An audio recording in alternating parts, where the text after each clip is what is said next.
So there's one key detail that Djokovic does in his backhand that separates him from a lot of club players, and that is his unit turn. And what a lot of players do, sort of at the club level, is with their arms in that position, they just take the racket back with their arms. But I want you to watch how Djokovic does a full unit turn without moving the hands back. And he's not going to stretch his arms back until he gets side on in the unit turn. And that's a key difference between a lot of the pros and a lot of the club players. Is a lot of the club players rush to kind of use their arms to initiate the backhand, whereas the pros really get their body and that coil with the shoulders side on before they start to stretch their arms back into the racket preparation position.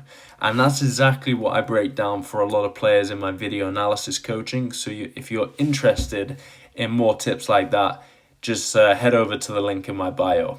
Anyway, let's get into the video analysis right here. So I want you to notice how Djokovic starts with that left hand on the throat of the racket, and then he actually slides it down onto the grip. And once he's got that top left hand sort of he's almost in a left-handed semi-western backhand grip, slightly not too semi-western. It's sort of between eastern and semi-western on the top with the top hand, and he's pretty continental chopper on the bottom grip. And I want you to just notice how his unit turn is nice and early. So he's actually just going to get the shoulders turning this way, and he's going to coil his body so the shoulders are turned more than the hips, and that's just storing good elastic power.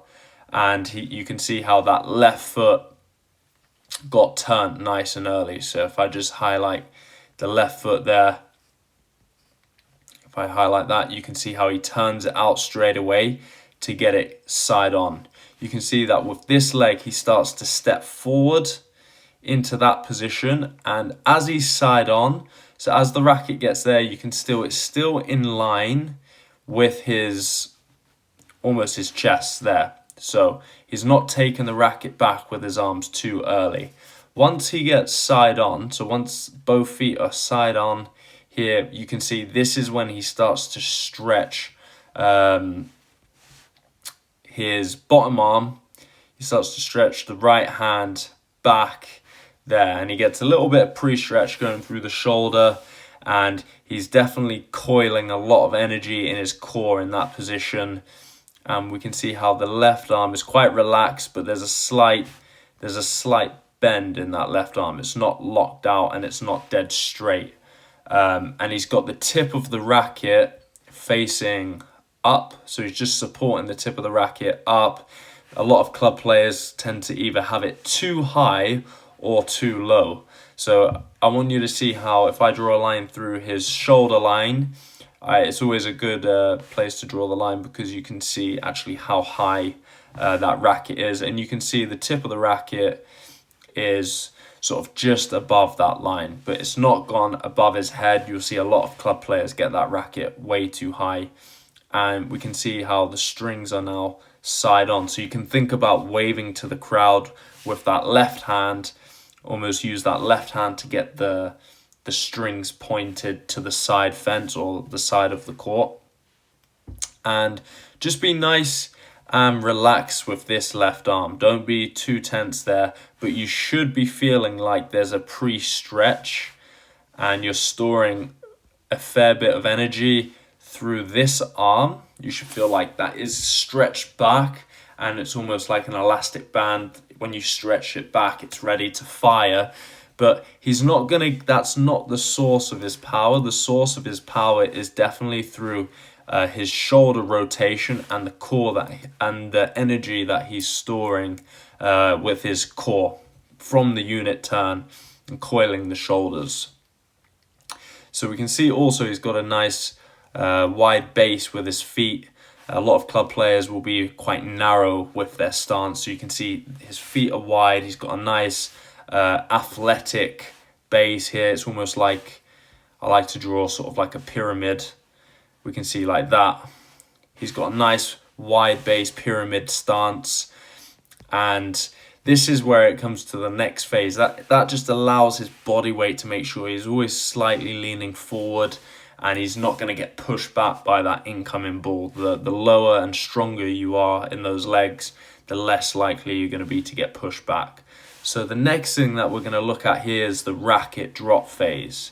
And this is where the left hand, so if I just highlight the left hand, this is where the left hand plays a vital role in being able to drop that racket down, especially on this ball. It's slightly a falling ball, so he's got to really get that racket head almost dropping down and round here. So he's going to go from here, it's going to go down and round to the contact this way.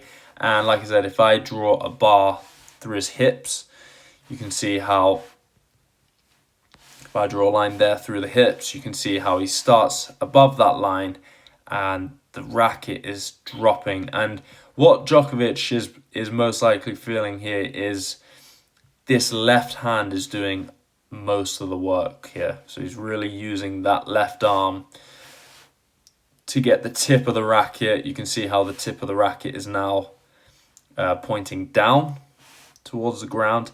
And what he's going to start to do here is use that left arm to really extend out to the contact here. So we can see his left arm has now really gone from that bent position in the slot position to really extending out to the contact point here, hitting the ball out in front.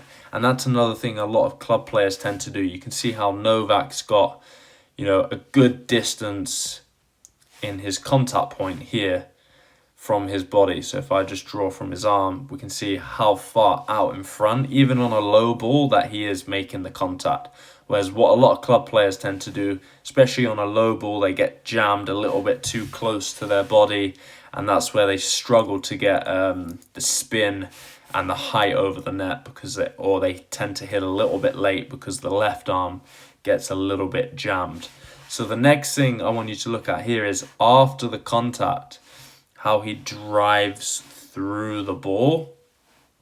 So he really gets that ball driving forward, and there's still got that extension with the left arm here all the way through contact. You can see how far out in front the racket head is now, and it's almost like the tip of the racket is pointing that way because his left hand is almost fully extended and it naturally just wants to go that way. So now just have a look at that athletic base as well. He's in that deep lunge position. So that's where your lunges in the gym really are going to help pay off on your backhand. And then how the racket follows through all the way over the shoulder and ends up in this position. All right, so these are some of the key details to take away from Djokovic's backhand.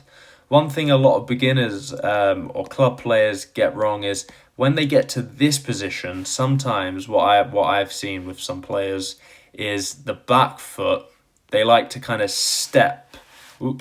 They like to kind of step as they hit the ball with that left foot. And what I want you to think about is how Djokovic hits that ball and he stays stable and he comes up on that back foot and he's nice and balanced on that back toe there. And then he's not going to bring that left foot forward until after the contact. You can see how after the contact starts to bring that left foot round, which is key just to getting that body weight going forward after you hit the ball. So I'll just let's have a look at one more. See if this is a slightly higher contact. So you can see good wide base position here with the legs. He gets that early unit turn, racket going back nice and early. Shoulders are now Lacoste sign is now side on here. And the right arm is starting to pre-stretch back. The racket head is pointing up and he's got the strings at the side. So these are just the checkpoints that you've just got to get in place straight away on your backhand to just really have a decent backhand. So and they're pretty easy to follow once you just see it. And also that left arm is not rigid, it's just relaxed on the racket, the left elbow. So don't tense up too much on that one.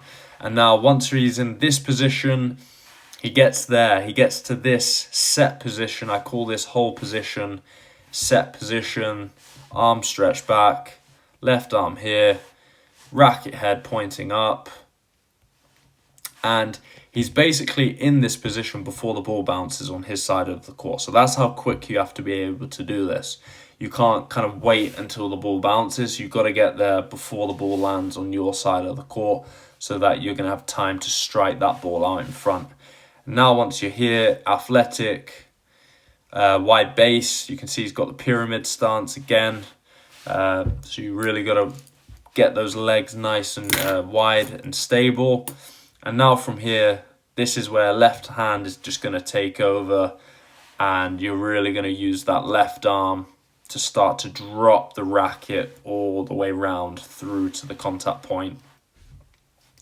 Really extending out to the target. You can see it's a really good contact point he's got there. And this right arm, the left arm, the top arm is extended out in front of his body. Bit like on a Federer forehand, how Federer makes contact with that straight arm.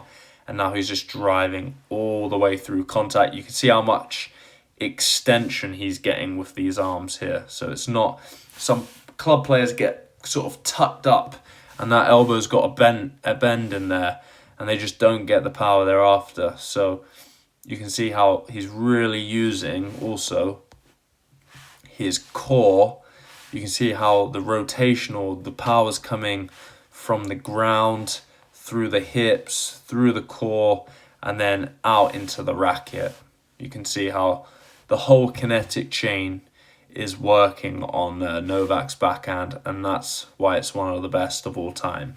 So again, if you enjoyed this video and you're interested in having your own game analyzed one-on-one over a video analysis, just head over to the link in my bio and I can get working with you one-on-one online, and we'll get you improving as quickly as possible. If you're interested in one free tip, that's also an option if you just want to test it out and you want me to give you one free tip. So thanks a lot. Hope you enjoyed the video, and I'll see you on the next one.